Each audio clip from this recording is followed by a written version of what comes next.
In this video, we're going to learn about the classification of industries. So in today's topic, I've divided the industries into four broad categories. They are agro-based industries, and then we have mineral-based industries, and then automobile and information technology. So we're going to read about each one of them, and we'll understand the various aspects related to it. So with no further ado, let's get started. So the first industry is agro-based industry. By the name of this industry, we can easily figure out that this industry is based on agricultural raw materials. Meaning this industry totally depends on the raw materials produced by the agricultural sector. And the products comprises mostly consumer goods like cotton, jute, silk, woolen textiles, sugar and edible oil, etc.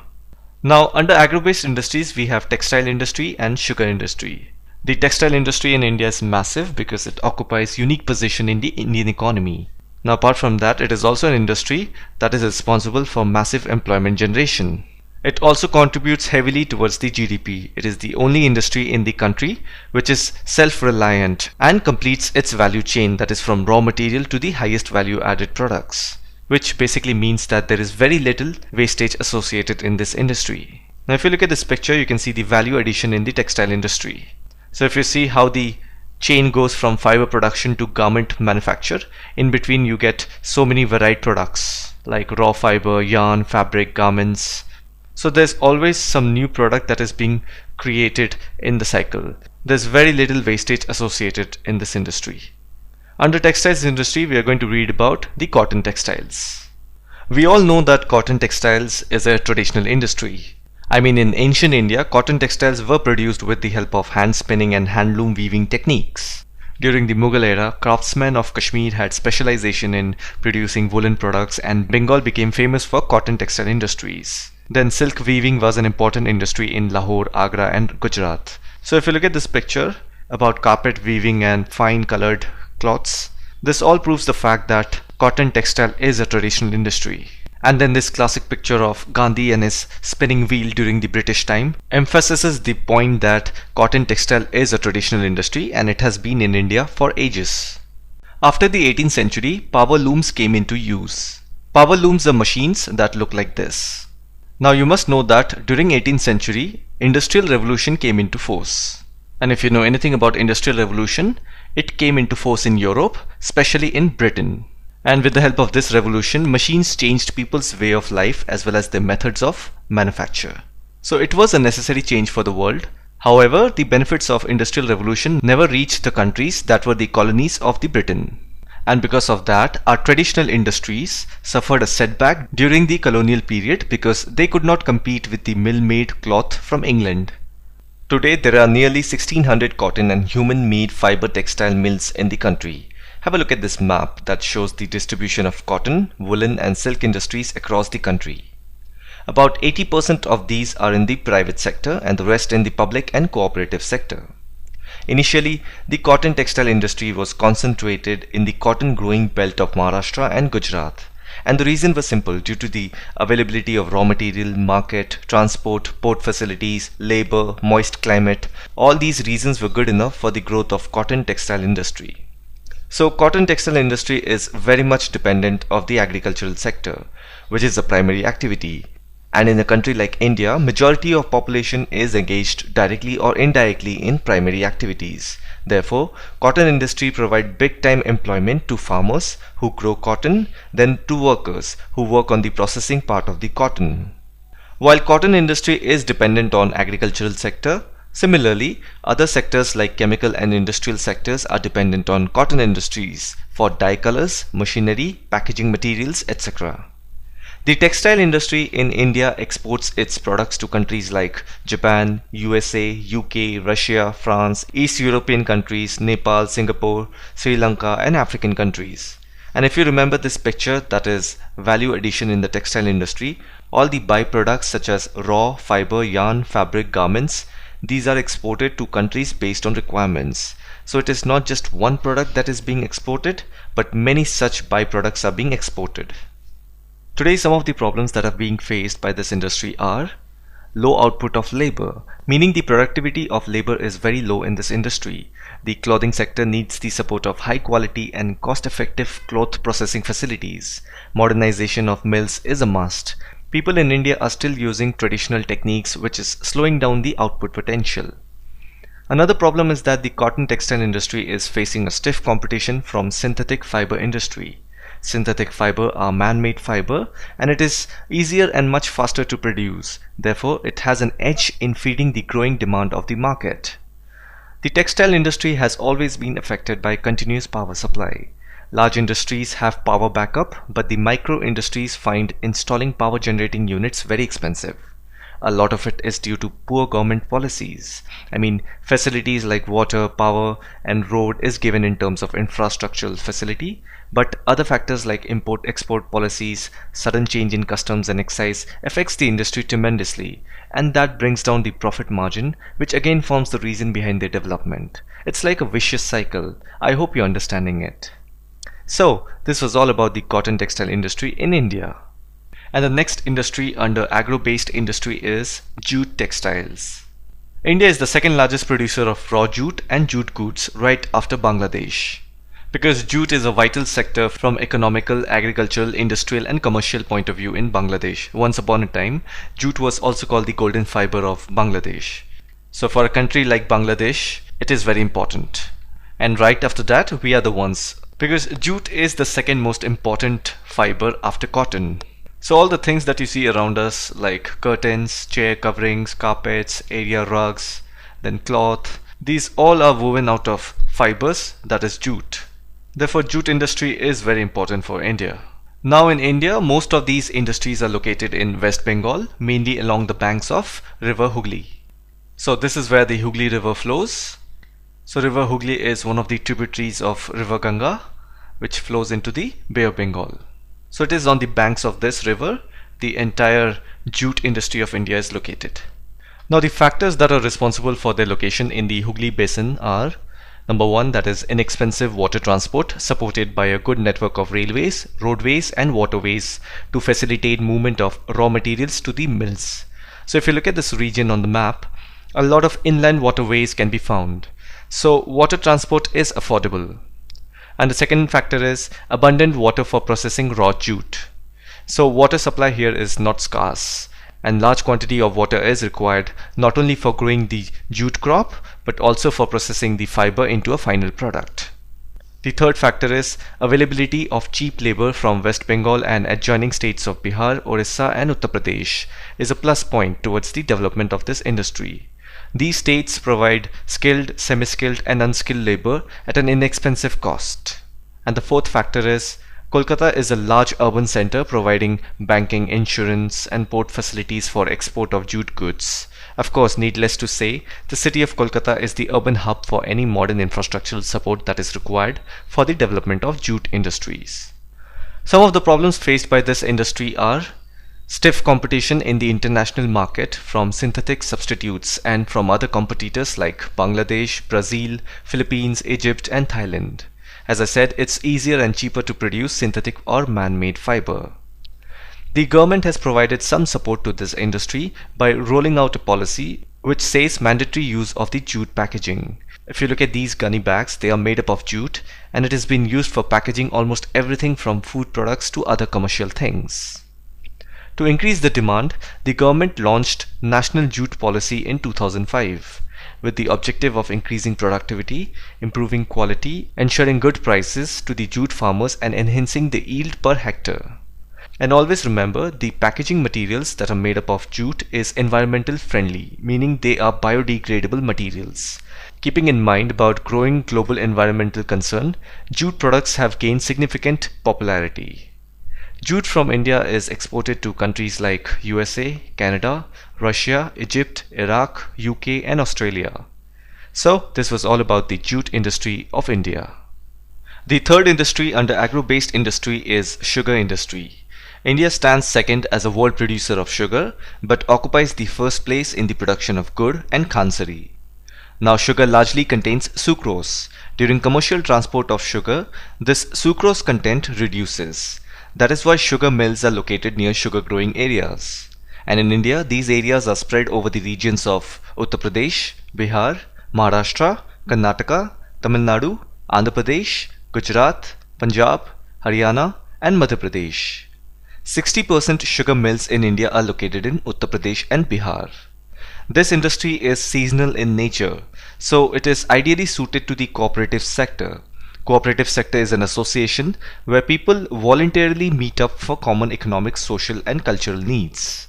Basically, it's mutual understanding between people to do business together. And sugar industry is largely dependent on this kind of mutual understanding. So what happens is the farmers and the owners of the sugar cane mill work together with each other to benefit one another, so that there is no middleman to exploit farmers and they can sell their produces directly. This kind of understanding helps in stabilizing price of the sugar industry. In recent times, the sugar industry is shifting the concentration from the states that are mentioned to regions of southern and western states, especially Maharashtra. The reason is simple. Here the sugar has higher sucrose content. Here the climate is also very suitable in crushing the sugar content for a better output. Plus the cooperative way of business is more successful in these states compared to the states of Bihar and UP. The challenges that this industry faces are its seasonal nature of doing business. Then old and inefficient methods of production are still in practice. There isn't any use of high-tech machinery. Due to transportation delay in reaching cane to factories, as we have read, this reduces the sucrose content that determines the quality of sugar. And finally, the waste product during sugar extraction need to be maximized. They are called bagasse. They look like this. Sugarcane bagasse can be reused to make paper crafts, ceramics, pressed building boards, etc. So, this was all about the sugar industry of India.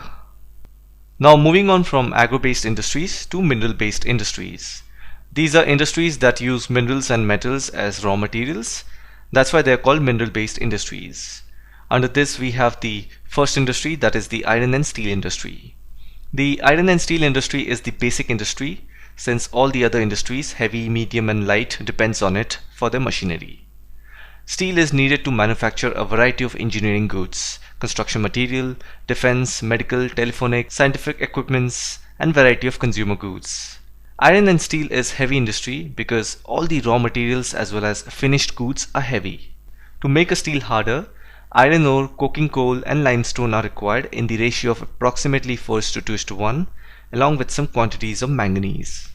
Today, with 91.46 million tons of total finished steel products and 9.7 million tons of raw pig iron, India ranks third after Japan and China. Here's the process of manufacturing of steel. It all starts with the transportation of raw material to the plant. From there the material is poured into blast furnace and then pig iron is obtained. From there steel is made and then it is given a shape. So just quickly have a look at it.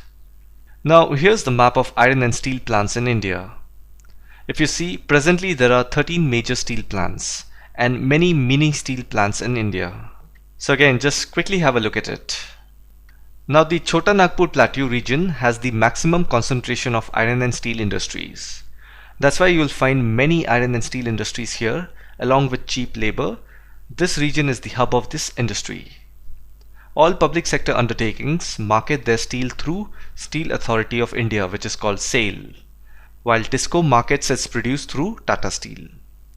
The problem that this industry faces is high costs and limited availability of coking coal, which is an essential element in the production of steel.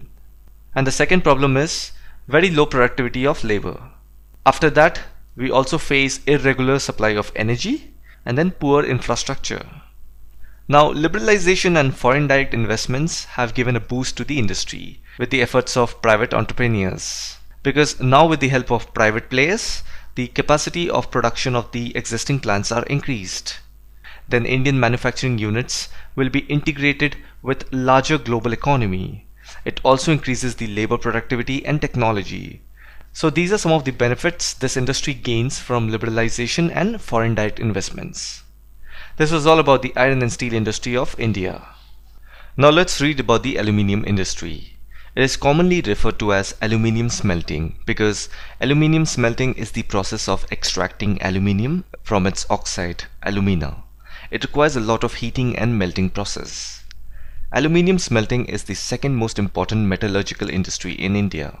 And the reason is because aluminium is light, it has high resistance to corrosion, it is a good conductor of heat, then it is malleable, and becomes strong when it is mixed with other metals. So these are some of the characteristics of aluminium. Because of its good characteristic features, aluminium is used in the manufacture of aircrafts, utensils, and wires. It has gained popularity as a substitute of steel, copper, zinc, and lead in a number of industries. In India, there are 8 aluminium smelting plants located in the states of Odisha, West Bengal, Kerala, Uttar Pradesh, Chhattisgarh, Maharashtra, and Tamil Nadu. Aluminium is extracted from bauxite. It is a dark reddish colored rock. If you look at this picture, first the raw material, that is bauxite, is shipped to the plant. After that, it is mixed with alumina or aluminium oxide. The bauxite is crushed and the alumina is dissolved out in a molten form. Then with the help of electrolysis, that is with the help of electricity, aluminium oxide is converted into aluminium. So this is the entire manufacturing process of aluminium industry. Regular supply of electricity and an assured source of raw material at minimum cost are the 2 prime factors for location of this industry. Just remember this. So this was all about the aluminium industry of India. Now let's read about the chemical industry. The chemical industry in India is fast growing and diversifying. The reason I say that is because basic chemicals undergo processing to further produce other chemicals that are used for industrial application, agriculture, or directly for consumer markets. For example, rubber uses a chemical called dimethylamine. Then plastic products use polyvinyl chloride. Then textiles use acetic acid for dyes. So you see, chemical industry in India is diverse and huge. Today, the Indian chemical industry is a critical part of the Indian economy. The industry contributes approximately 6% of the country's total GDP. Today, India is the 3rd largest producer of chemicals in Asia and occupies the 6th place in the world. As we know, chemistry is divided into organic and inorganic chemistry. So the organic chemicals are those chemicals that have at least one carbon atom as its base. Petrochemicals, polymers, soap detergents are fine example of an organic chemical. Petrochemicals such as ethylene, that is C2H4, polymers like PVC, polyvinyl chloride, you see there is carbon atoms involved. Now inorganic chemicals are those chemicals that have compounds other than carbon like acid, bases, salts, etc. So HCl, H2SO4, NaCl, NaOH, etc. They don't have any carbon atom. I hope you understood the differentiation. Have a look at this Indian chemical sector classification. You see how the chemical industry is divided across sectors. Currently, the inorganic chemical industry is widely spread in our country. Many industries like fertilizers, synthetic fibers, plastic, adhesives, paints, dyes, glass, soaps and detergents, and caustic soda, they are dependent on inorganic chemical industry. This was the chemical industry of India. Now we will move on to the fertilizer industry. India is an agrarian country and agriculture depends a lot on fertilizers. Farmers turn to fertilizers because these substances contain plant nutrients such as nitrogen, phosphorus and potassium. Fertilizers are simply plant nutrients applied to agricultural fields to supplement required elements found naturally in the soil. Fertilizers have been used since the start of agriculture. So now you see the importance of fertilizer industry in India. So the entire fertilizer industry is based around the production of nitrogen, phosphate and potash. These are like the important essential ingredients required to have a good fertilizer that would benefit agriculture. Now potash is entirely imported as India does not have any reserves of commercially usable potash or potassium compounds in any form. So we totally depend on foreign market for potash. But on the other hand, we produce a lot of nitrogenous fertilizers. India is the 3rd largest producer of nitrogenous fertilizers. Fertilizer industry in India is spread in the regions of Gujarat, Tamil Nadu, Uttar Pradesh, Punjab, Kerala, Andhra Pradesh, Odisha, Rajasthan, Bihar, Maharashtra, Assam, West Bengal, Goa, Delhi, Madhya Pradesh and Karnataka. So this was all about the fertilizer industry in India. Now we will read about the last industry under mineral based section, which is cement industry. Cement is essential for construction activities such as building houses, factories, bridges, roads, airports, dams and for other commercial establishments. This industry requires bulky and heavy raw materials like limestone, silica, alumina and gypsum. The cement industry in India is located very strategically. You can have a look at the names with their respective locations. Pause the video and have a look at it. The first cement plant was set up in Chennai in 1904. After independence, the industry expanded. India exports readily available cements to the markets in East Asia, Middle East, Africa and South Asia. This industry is doing well in terms of production as well as export. With this, we are done with the mineral-based industries. Now we are going to read about the automobile industry. Automobiles provide a vehicle for quick transport of goods, services and passengers. India manufactures trucks, buses, cars, motorcycles, scooters, three-wheelers and multi-utility vehicles at various centers. The demand for passenger cars, two and three-wheelers increased after liberalization, that is after 1991. That's when the Indian market opened up to the foreign markets for conducting businesses. Since then, this industry has boosted like anything. That's why we see so many vehicles on the road. Cities are getting congested. There's no space on the road to drive freely. Foreign direct investment, which is FDI, brought in new technology and aligned the industry with global development. Now we can see many foreign car brands like Audi, Mitsubishi, Bentley, BMW, Mercedes all have their sales center in India, and that's happening because of FDI. Automobile industry in India is located around Delhi, Gurgaon, Mumbai, Pune, Chennai, Kolkata, Lucknow, Indore, Hyderabad, Jamshedpur and Bangalore. This was about the automobile industry in India. And the last industry that we will read about in this video is about information technology and electronics industry, which is commonly known as IT industry. The electronics industry covers a wide range of products and equipments required by the telecommunication industry. Important centers for electronic goods are Mumbai, Bangalore, Delhi, Hyderabad, Pune, Chennai, Kolkata, Lucknow and Coimbatore. Bangalore has emerged as the electronic capital of India. In India, we have technology parks that provide high data communication facility. A major impact of this industry has been on employment. You see, IT industry is the reason behind the boost of the services sector of the Indian economy. This industry has been a major foreign exchange earner. You see, companies like Amazon, Google, IBM, Accenture, Dell, Deloitte, Facebook all have their offices in India, giving employment to Indian people. That definitely brings in a lot of foreign money. In the IT sector, business processes outsourcing sector, commonly referred to as BPO, is a major reason behind the success of the Indian IT industry. Because most of these foreign companies are outsourcing their projects to India. The word outsource means giving it out on contract. Needless to say, the continuing growth in the hardware and software is the key to the success of IT industry in India. This was all about the information technology and electronics industry. With this, we have